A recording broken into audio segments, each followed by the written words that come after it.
سنة 1979 في مدينة الدار البيضاء، البوليس وصلهم بلاغ بلي لقاو راس ديال بنت في ميكا كحلة في واحد الطوبيس. البوليس تحركوا داك الساعة لشارع الزرقطوني هو البلاصة فين لقاو داك الراس. الشرطة غير وصلوا لديك البلاصة غادي يتصدموا من داك المنظر المروع اللي لقاو. غادي يلقاو راس ديال بنت شابة غادي يكون في عمرها ما بين داك 25 حتى ل 30 سنة، يعني في عز الشباب ديالها. الراس كان في وسط واحد ميكا كحلة وكان محطوط في اللور ديال الطوبيس، والشخص اللي ديكلارا البوليس كان هو الشيفور ديال داك الطوبيس. فاش سولوه كيفاش دار حتى لقاه، قال لهم باللي في الاخر ديال النهار فاش كيسالي خدمته كيدور في الطوبيس وكيشوف ربما يكون شي واحد نسى شي حاجه. الشيفور كل نهار كان كيعاود نفس القضيه حتى تصادف مع ديك الميكا هو يديكلاري للبوليس. وهنا البوليس بداو كيطيحوا في بالهم بزاف ديال التساؤلات. في العاده المجرم فاش كيصفيها لشي واحد كيدفنوه ولا كيحرقوه ولا شي بلان بحال هكا. المهم ضروري خاصو يتخلص من الجثه باي طريقه. ولكن علاش هاد خونا جاب الراس ديال الضحيه وحطو في اللور ديال الطوبيس؟ اذا كاينه شي حاجه ماشي هي هذيك في هاد القضيه. اول خطوه داروها البوليس هي مشاو كيقلبوا على الناس اللي اختفوا في هذيك الفتره باش هكا يقدروا يوصلوا للعائله ديال الضحيه في اسرع وقت ممكن.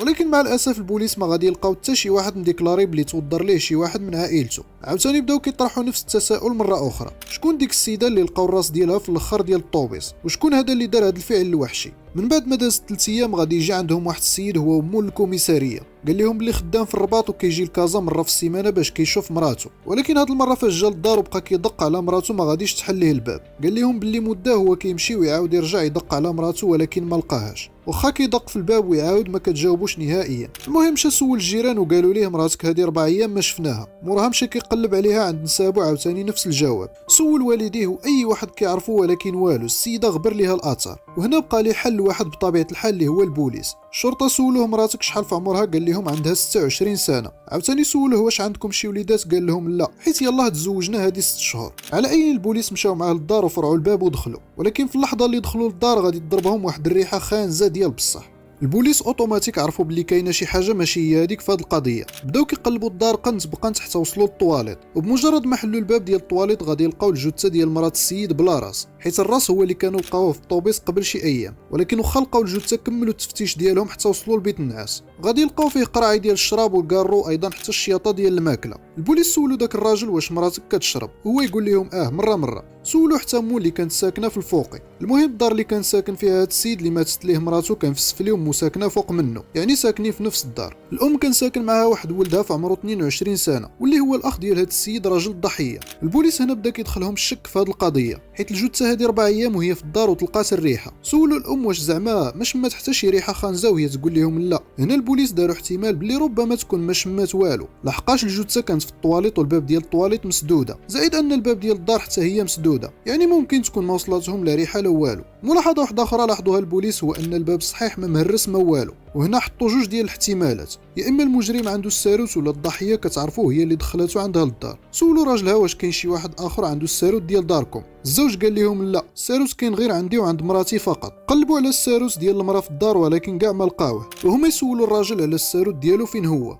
قال لهم بلي نساه في الرباط في البلاصه فين خدام، داكشي علاش بقى كيدق على مراته فاش ولا للدار. البوليس مشاو معاه للرباط حتى البلاصه اللي خدام فيها. هو كان اساس في واحد الشركه وكيخدم 12 ساعه في النهار، وهاد الشركه كانت عاطيه واحد البيت كان ساكن فيه حيت ما يمكنش يجي للدار كل مره. البوليس دخلوا للبيت فتشوه ولقاو بصح بلي السيد نسى فيه الساروت ديالو. زادوا سولوا عليه الشركه وقالوا لهم بلي راه السيمانه كامله هو خدام ويلاه مشى في حاله. وهنا البوليس تاكدوا بلي الزوج ديال الضحيه بريء وما عنده حتى شي دخل في هذه الجريمه. اذا عاوتاني نفس السؤال، هو شكون هذا اللي دخل الدار بلا ما يهرس الباب؟ البوليس غادي ياخذوا البصمات من القراعي ديال الشراب باش يعرفوا شكون اللي كان كيشرب معاها. ولكن في الوقيته ديال السبعينات كانت باقا الامور ثقيله شويه، ماشي فحال التطور اللي كاين دابا. بعد ما داز 2 سيمانات خرج التقرير ديال البصمات اللي كاينين في القراعي ديال الشراب. انما الصدمه هو ان كاع البصمات اللي في القراعي كانوا غير ديال داك السيده فقط، يعني كانت كتشرب غير بوحديتها. اذا عاوتاني نفس السؤال، هو شكون مول الفعله؟ واش هذا جن ولا شنو؟ الشرطه وصلوا لواحد الطريق مسدود وبقاو حابسين تقريبا لمده 4 شهور، حتى لواحد النهار وهي تجيهم ابيل عاوتاني بلي لقاو راس ديال بنادم في الاخر ديال الطوبيس. مباشره مشاو لعين المكان ومره اخرى غادي يلقاو ميكا كحله فيها الراس ديال بنت.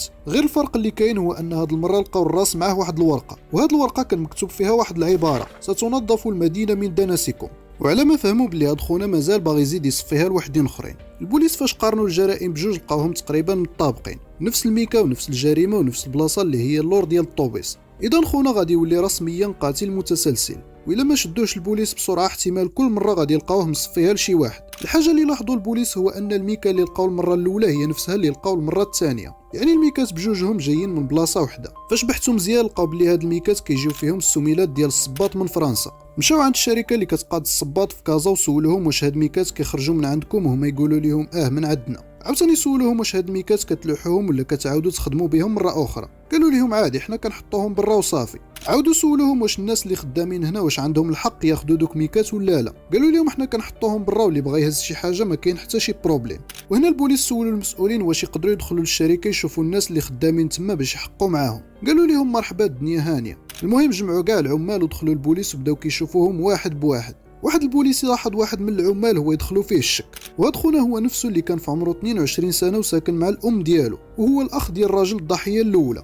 البوليس خداوه معاهم باش يحقوا معاه مزيان ويعرفوا شنو تحت راسه. فاش وصلوا للكوميساريه واحد المحقق جاب ليه ورقه وستيلو وقال ليه بغيتك تكتب لي هاد الجمله هذه كانت هي العباره اللي لقاو في الميكا الثانيه الى عقلته: ستنظف المدينه من دنسكم. فاش كتبها غادي يلقاو بلي كاين تطابق ما بين الخط ديالو مع الخط اللي لقاو في الميكا الثانيه. وهنا فين غادي يضربوا ليه المينوط وداوه. السيد خراج الضحيه الاولى صافي عرف راسو حصل هو يجيهم من التالي واعترف لهم بكل شيء. سولوه البوليس علاش قتلتي مرات خوك وشكون هي الضحيه او السيده الثانيه وفين هي الجثه ديالها، حيت البوليس لقاو غير الراس ديال البنت وهو اللي عارف البلاصه ديال الجثه فين كاينه.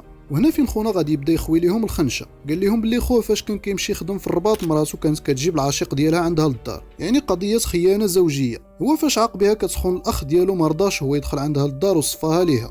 المهم هو كان كيدخل عندها للدار مره حيت هي مرات خوه وكان كيتسخر ليها مره ولعيبات بحال هكا. واخا سيدي هاد القضيه هادي واضحه، ولكن علاش قتل السيده الثانيه؟ قال لهم بلي المراه الثانيه هي اختو ديال العاشق ديال مرات خوه. ربما تكونوا تخربقتوا شويه ولكن كنظن بلي الامور واضحه. على اي الجثه ديال البنت الثانيه كانت مدفونه في الدار السفليه، وفاش البوليس حفروا عليها لقاوها بدات كتحلل. وهكا غادي يكون تحل اللغز ديال هاد القضيه المعقده. وحتى لهنا اصدقائي غادي نقول لكم تهلاو ليا في راسكم. السلام عليكم.